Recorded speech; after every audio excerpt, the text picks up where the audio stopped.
오늘의 주요 뉴스입니다. 지난 8일까지 온열 질환 환자가 1,228명 발생해 응급실 감시체계 운영을 시작한 이후 가장 이른 시기에 1,000명을 넘어섰습니다. 이 가운데 8명이 사망했는데 대부분 실외 작업 중에 발생한 만큼 야외 근로자와 고령층은 각별한 주의가 필요합니다. 이례적 폭염에 전력 사용량이 급증하면서 올여름 전력 수요는 역대 최대가 될 전망입니다. 정부는 전력 수급에 최선을 다한다는 방침입니다. 국내 우주 발사체 기업 이노스페이스가 발사체 한빛 나노 상단부 엔진의 단인증 시험에 성공했습니다. 이노스페이스는 1단 엔진 시험까지 마친 뒤 우주항공청의 발사 허가 승인을 받아 최종 발사 일정을 확정할 계획입니다. 한국방송통신전파진흥원과 인천해양경찰청이 선박들을 대상으로 조난 신호 장비에 대한 합동 점검에 나섰습니다. 장비 작동 원리와 운용 방법도 교육하면서 지속적인 점검과 홍보 활동을 이어나갈 계획입니다.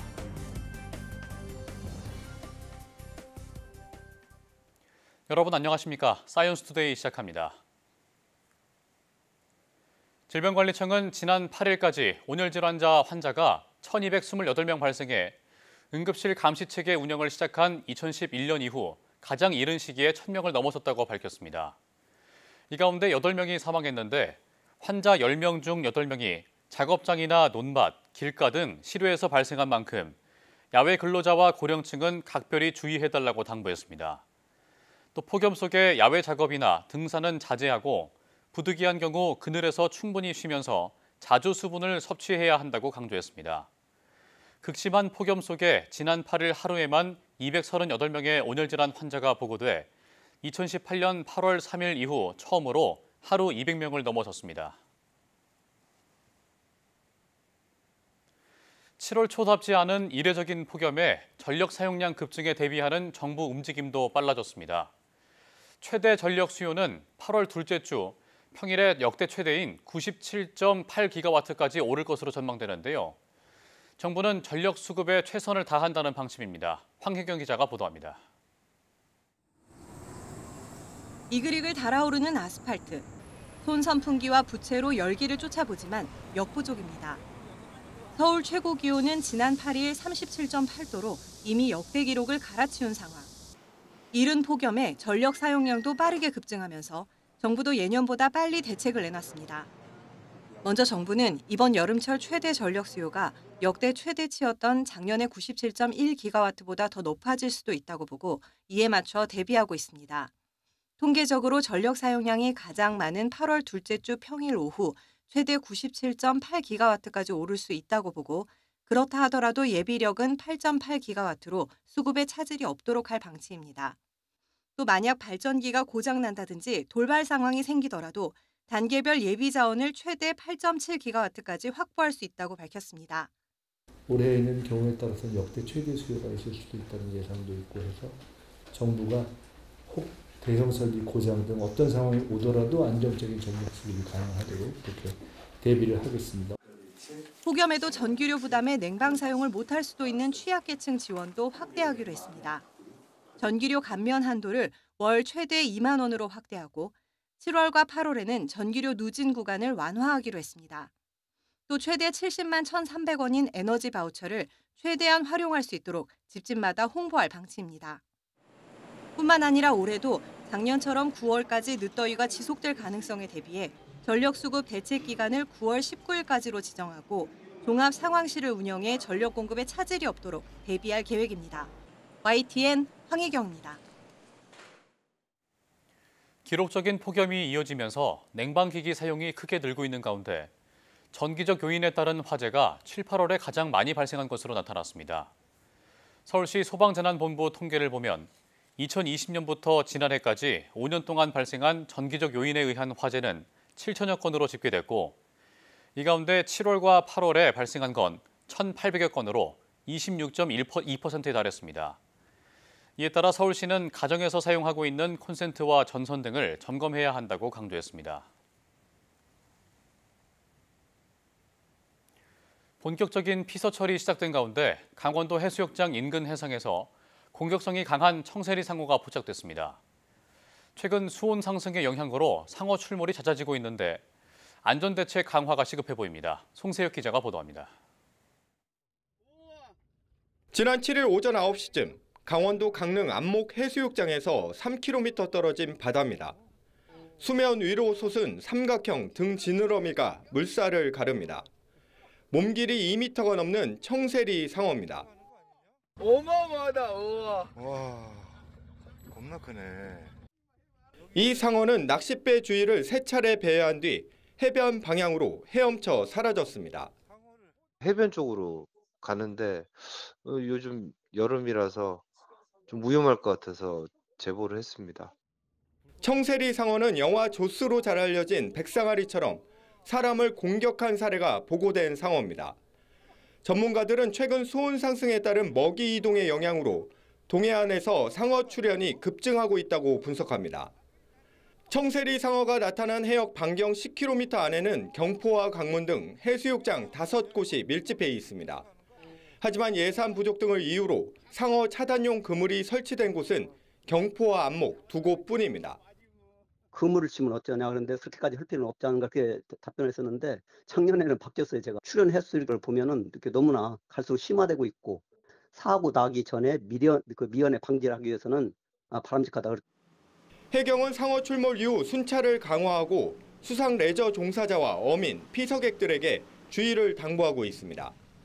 전문가들은 상어를 목격할 경우 즉시 해상에서 벗어나고 해경에 신고하는 것이 가장 안전한 대응이라고 조언합니다. YTN 송세혁입니다. 우정사업본부는 폭염으로 인해 일부 지역에서 우표물 배달이 늦어질 수 있다며 이용자들의 양해를 당부했습니다. 본부는 집배원과 소포 위탁 배달원의 안전을 위해 오후 12시부터 4시 사이 온열질환 자가 진단과 휴식 시간 확보를 적극적으로 권장하겠다고 밝혔습니다. 또 폭염이 계속될 경우 배달 일정을 조정해 긴급한 우편물을 우선 배달하고 배달 지연 상황은 문자 메시지 등을 통해 신속히 안내할 방침입니다. 등기 우편물과 소포의 운송 배달 현황은 우정사업본부 홈페이지와 우체국 모바일 앱에서 실시간으로 확인할 수 있습니다. 국내 우주발사체 기업 이노스페이스가 전남 고흥 시험장에서 발사체 한빛 나노 상단부 엔진의 단인증 시험에 성공했습니다. 한빛 나노는 90kg급 탑재체를 고도 500km 태양 동기 궤도에 투입할 수 있는 2단형 발사체로 이번 시험에선 3톤급 메탄 엔진의 300초 연소에 성공하고 산화제 공급 개통과 통합 제어 시스템 등 주요 성능을 점검했습니다. 단 인증 시험은 실제 발사 환경을 모사해 엔진의 작동 안정성과 구조적 완전성을 검증하는 절차로 발사 허가를 받기 위한 핵심 단계입니다. 이노스페이스는 일단 엔진 시험까지 마친 뒤 우주항공청의 발사 허가 승인을 받아 최종 발사 일정을 확정할 계획입니다. 해상에서 조난이 발생했을 때 구조의 골든타임을 지키기 위해선 무엇보다 정확한 위치를 빠르게 알리는 것이 중요합니다. 한국방송통신전파진흥원과 인천해양경찰청이 선박들을 대상으로 조난 신호 장비에 대한 합동 점검에 나섰습니다. 권석하 기자가 현장에 다녀왔습니다. 조난 신호가 감지되자 배 위에 커다란 프로펠러가 빙글빙글 돌아갑니다. 안테나가 달린 장비를 통해 선박의 위치 신호가 위성으로 전송됩니다. 해상에서 위급 상황이 발생했을 때 가장 먼저 조난 신호를 보내는 장비, 비상 위치 지시용 무선 표지 설비, 이퍼브입니다. 이퍼브는 선박 사고 시 자동으로 조난자의 위치를 송출해 구조대가 신속히 사고 지점을 파악할 수 있게 해주는 핵심 장비입니다. 이 장비는 40톤 이상 선박에 반드시 설치해야 하고 매년 작동 여부를 점검해야 합니다. 이에 따라 한국방송통신전파진흥원과 해양경찰청이 선박 내 이퍼브에 대한 합동점검에 나섰습니다. 조난 시 신속한 구조를 위해서는 무엇보다도 사고 지점에 대한 정확한 위치 정보가 매우 중요합니다. 해경이나 기타 저희 해상 업무를 같이 하는 유관기관하고 선박 검사를 하는 기관이라든지 해서 해상 안전을 위해서 합동으로 장비 점검뿐 아니라 선박 종사자들을 대상으로 작동 원리와 운용 방법 등에 대한 교육도 함께 진행됐습니다. 선박사고가 언제 어떻게 일어날지 모릅니다. 이번 계기로 국민들의 안전의식이 좀 더 높아지는 계기가 되었으면 합니다. 이 퍼브는 조난 상황에서 인명구조에 가장 결정적인 역할을 하는 만큼 두 기관은 앞으로 지속적인 점검과 홍보 활동을 이어나갈 계획입니다. YTN 사이언스 권석화입니다. 중강도 이상의 신체 활동을 하는 성인 비율이 4명 가운데 1명에 그치는 것으로 나타났습니다. 질병관리청이 성인 23만 명을 대상으로 한 지역사회 건강조사를 분석한 결과 중강도 이상의 신체 활동을 실천하는 성인은 26.6%에 그쳤습니다. 신체 활동 부족률은 전 세계 지표의 1.9배에 달합니다. 이는 달리기, 등산 등 숨이 많이 가쁜 고강도 신체 활동을 하루 20분 이상, 주 3회 이상 하거나 숨이 약간 가쁜 수영과 배드민턴 등을 하루 30분 이상, 주 5일 이상 실천한 비율을 조사한 것으로 걷기는 제외됐습니다. 삼성전자가 우리 몸에 해로운 활성산소가 얼마나 중화되는지 알 수 있는 항산화 지수와 잠잘 때 혈관 스트레스를 측정할 수 있는 스마트워치 신작을 공개했습니다. 삼성전자는 전작보다 두께가 11% 얇아졌고 착용감을 개선한 갤럭시 워치 8과 워치 8 클래식을 선보였습니다. 특히 스마트워치 최초로 항산화 성분 중 하나인 카로티노이드 수치를 5초 만에 측정하는 기능을 탑재하는 등 건강관리 기능을 대폭 강화했습니다. 또 수면 시 혈관 스트레스를 측정해 기준값에 따른 변화 추세를 알려주고 심혈관 건강에 영향을 주는 생활 습관도 함께 관리할 수 있는 정보를 제공하도록 했습니다. 이어 러닝 코치 기능을 통해 사용자의 달리기 수준을 분석해 맞춤형 운동 계획과 실시간 코칭을 제공합니다.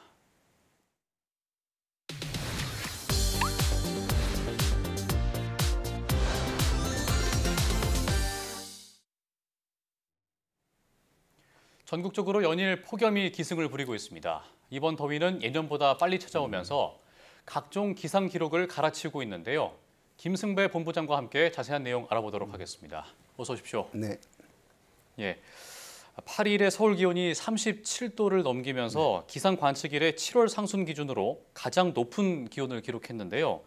폭염이 예년보다 이렇게 빨리 찾아온 이유가 뭔가요? 네, 우리나라가 6월, 7월, 8월을 여름으로 보는데 6월 21일 하지 때 이 북반구가 낮의 길이가 가장 깁니다. 그래서 태양에서 오는 에너지가 가장 많을 때거든요. 예. 또 태양의 고도가 겨울과 달리 고도가 높기 때문에 태양에서 오는 에너지가 많습니다. 자, 그로부터 약 대기가 데워지려면 시간차가 있기 때문에 한 달 반 정도? 그러면 6월 하순에서 8월 상순까지가 우리나라가 가장 더운 때거든요. 예. 그런데 올 여름 좀 특이한 현상이 있는데 장마가 예년보다 일찍 시작했고 일찍 끝났어요. 예. 그 그 원인이 이제 이 더위를 가져온 북태평양 고기압 세력의 확장과도 관련이 되는데, 자, 그렇기 때문에 이 한 3주 정도 장마가 빨리 끝나. 장마라고 하는 게 뭐냐면 구름이 끼고 비가 자주 내리는 게 장마인데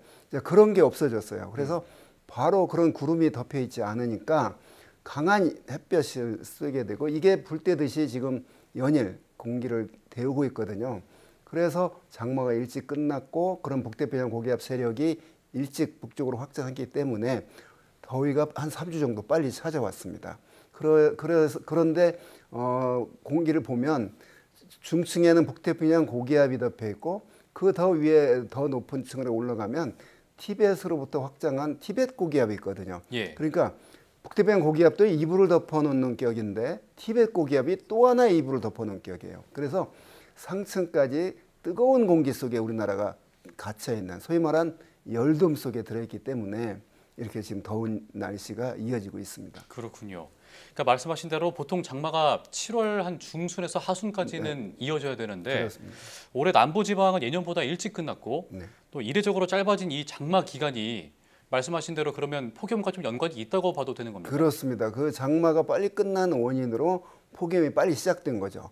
그러니까 제주가 6월 12일 장마가 시작해서 6월 26일 끝났거든요. 그러니까 장마가 6월 하순경에 시작 20일 대략 20일 시작해서 7월 한 20일에서 25일 약 한 달간 지속이 돼야 되는데 이게 빨리 시작해서 빨리 끝났기 때문에 대략 한 3주 정도가 우리가 이 한반도가 더운 공기에 더 놓이게 된 거죠. 자, 그런 현상이 계속되고 있는데 서울 오늘 아침 열대야가 12일째 계속 이어지고 있습니다. 지난주에는 강릉이 아침 최저 기온이 30.7도로 밤 기온이 30도를 넘는다는 얘기는 밤에 잠들기 힘들다는 얘기거든요. 자, 그런데 이게 이제 이번 주 와서는 풍향이 동풍이 불면서 다시 이쪽 서쪽이 더워지고 급기야 7월 상순 기온을 막 깼거든요. 서울이 37.4도까지 올라갔는데 서울 관측사상 7월 상순 기온으로 가장 높습니다. 서울의 가장 높은 기온은 39.7도입니다. 2018년 8월 1일. 역시 8월 달 상순이잖아요. 그런데 이 7월 상순에 37.4도까지 올라가는 이런 그런 이례적인 그런 폭염을 지금 보이고 있는데 앞으로 그 7월 하순부터 8월 상순 원래 가장 더운 여름이 지금 앞으로 남아 있거든요. 빨리 시작했으니까 폭염이 빨리 끝나냐? 그게 아니라 앞에 붙은 만큼 더 길어진 거죠. 그게 지금 문제입니다. 그렇군요. 네. 그러니까 요즘 한반도의 기후를 분석해 보자면 폭염하고 폭우가 지금 반복되는 그런 아열대성 기후인 것 같은데 이렇게 기후가 변화한 주요 원인은 어떻게 봐야 됩니까? 그렇습니다. 우리나라 뭐 아열대와 제주도 그다음에 남부지방 정도는 아열대 기후 구분으로 해당되는 기온을 보이고 있는데 동남아 가면 해가 이렇게 아침에 뜨게 되면 이제 이글이글 공기를 데웁니다. 그러면 지면 부근에 뜨거워진 공기가 상승을 하게 되고 이 높이 올라간 공기가 냉각이 돼서 그런 소나기 구름을 만들고 그러면 어김없이 한 오후 되면 그 쏟아지는 게 폭우를 쏟아지는 게 우리가 말하는 스콜인데 우리나라가 이제 그렇게 이번처럼 기온이 높으니까 그런 현상이 이제 반복될 수가 있거든요. 자, 원래 우리나라 여름철 내리는 비의 특징이 그런 소낙성 강수였는데 그런 그 강한 소나기가 발생할 가능성이 기상학적인 조건이 더 많아진 거죠. 그게 이제 매년 여름에 반복되는 폭염, 열대야 일수 늘어나고 또 단시간에 많은 비가 내리는 폭우 일수가 늘어나고 태풍이 한반도까지 왔으면 태풍 입장에서는 상당히 차가운 지역인데 우리나라가 이렇게 공기가 뜨거우니까 태풍의 힘을 잃지 않고 우리나라까지 강한 힘을 가지고 올 수가 있고 이게 우리나라 여름철 그 기후 변화로 인한 변화 패턴입니다. 그렇군요. 그러니까 지금 7월 중순인데 그러면 아까 조금 전에 말씀을 해주셨지만 폭염이 일찍 시작했다 그래서 일찍 끝나느냐 하면은 또 그것도 짐작할 수 없고 언제까지 이어질 수 있을지도 지금 짐작이 불가능한 상황인데 그럼 언제까지 이어질 거라고 예상을 하시는지 한번 여쭤볼게요. 네, 절기상 이제 많은 분들이 기억을 하고 있을 텐데 8월 23일이 처서입니다. 그러니까 지금 지난 7월 7일 소서, 그다음에 7월 23일이 대서, 그 여름을 나타내는 절기죠. 그러다가 8월 초에 가면 입추가 있어요. 가을이 온다는 얘기인데 아직은 우리나라가 그때 여름 속에 있거든요. 자, 8월 23일 처서가 되면 그 많은 분들이 경험을 하고 있을 겁니다. 아침 저녁으로 서늘한 바람이 불어오기 시작하는데 작년을 돌이켜 보면 9월 추석 때까지도 굉장히 더웠거든요. 왜 그러냐면 이게 지구온난화의 영향이거든요. 그로 인해서 한반도 주변 그 북태평양, 인도양, 대서양 전 지구를 70%가 덮고 있는 이 바닷물의 온도가 따뜻해졌어요. 그러니까 바다로부터 많은 양의 수증기가 대기로 방출이 되고 그래서 이 폭염이 빨리 나타난 것들은 이 필리핀 북쪽, 우리나라 제주도 밑쪽 그 서태평양 또는 북태평양의 바닷물의 온도가 평년보다 무려 3 내지 한 5도가량이 높거든요. 자, 이렇게 높은 바닷물로 인해서 그 위에 둘러싸고 있는 대기의 기온도 더 높아지고 이런 현상이 반복이 되고 있기 때문에 지구온난화의 영향으로 지구온난화는 멈출 기미를 보이지 않고 매년 기온이 높아지고 있거든요. 그래서 올여름보다는 또 내년 여름이 더 더워질 거고 매년 기온의 상승 추세는 꺾이지 않을 것으로 보여서 매년 우리가 이제 이런 그 폭염 속에서 살아야 되는 그런 기후변화 속에서 견뎌야 하는 상태입니다. 그렇군요. 올해 이렇게 기록적인 폭염이 닥치면서 야외에서 근무하던 외국인 노동자가 사망하는 사고가 또 있었고 얼마 전에는 산행을 하던 등산객이 이제 사망하는 사고도 있었는데 폭염 속에서 이렇게 야외 활동을 하는 경우에 위험성이 닥치잖아요. 이 부분을 좀 과소평가할 수는 또 없을 것 같습니다. 네, 정부의 그 재난, 태풍, 지진 이런 그 재난으로 분류되는 게 폭염은 재난이 아니었거든요. 그러다가 최근 들어서 지구온난화로 여름 기온이 높아지니까 폭염 이 자체도 재난으로 이제 포함이 됐습니다. 자, 2003년 유럽의 극심한 폭염 때 약 5만여 명의 사망자가 발생을 했습니다.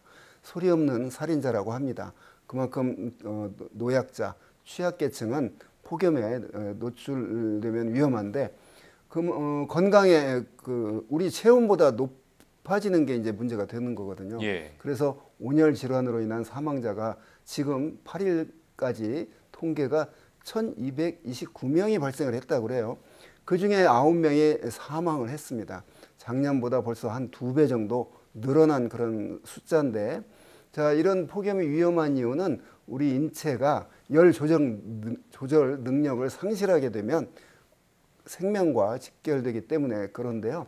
그런 온열 질환을 예방하기 위해서는 낮에 1시부터 한 5시 사이가 가장 더운데 불필요한 외출, 그때 운동을 하거나 이러면 안 되죠. 그러나 부득이 일을 해야죠. 시골의 농사나 또 건설 현장에서 이러는데 건설 현장에서는 아마 그런 대책 주문할 겁니다. 적어도 2시간에 한 번씩은 그 작업자들을 20분 정도는 쉬게 해준다거나 이런 휴식을 보장해야 되고 얼음 조끼를 지급한다거나 이렇게 몸을 덥지 않게 하는 그런 대책이 각별히 필요합니다. 그런 건설 현장에 사망자도 생기고 자, 이 더운데 등산은 아주 위험합니다. 그 산을 오른다는 것 자체가 그런 어떤 열을 내는 거기 때문에 더 위험하죠. 그래서 그런 면에서 온열 질환 대책 각별히 신경을 써야 됩니다.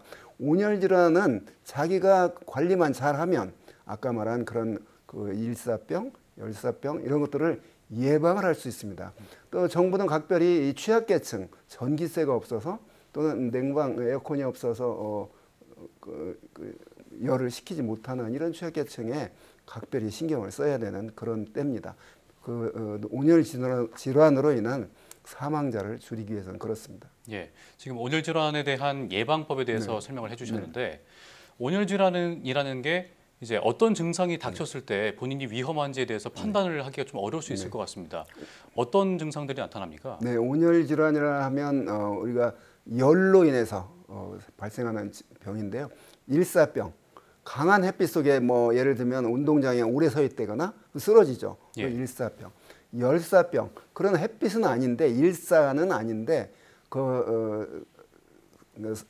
습식 사우나 같이 그러니까 비가 온다거나 그런데 습도가 높고 그때 유난히 덥다거나 열사병. 자, 의식을 잃고 정신이 혼미해지고 몽롱하고 이런 증상들이 온열 질환의 전조 증상입니다. 주변에 그런 분들이 있으면 빨리 우선 시원하게 하고 너무 갑자기 찬물을 끼얹는다거나 이러면 안 되고 즉시 의식을 잃은 분한테는 물을 먹이면 안 됩니다. 기도가 막힐 수가 있으니까 의식을 잃은 분한테는 아무것도 음식을 섭취하게 하면 안 되고요. 빨리 119에 신고해서 우선 서늘한 상태에서 응급조치를 하고 그런 119에 신고를 해서 이제 대처를 해야 되는데 혼자 나 홀로 시골에서 작업을 한다거나 이러면 혼자 쓰러졌을 때 누가 옆에 부축하고 도와주는 사람이 없기 때문에 매우 위험합니다. 그래서 혼자 나 홀로 농사일을 하면 안 되고요. 또 이 극심한 때를 피해서 해가 진 뒤에 저녁 때 하고 이런 어떤 지혜가 필요합니다. 알겠습니다. 지금까지 김승배 한국자연재난협회 본부장과 함께 이야기 나눠봤습니다. 오늘 말씀 고맙습니다. 네.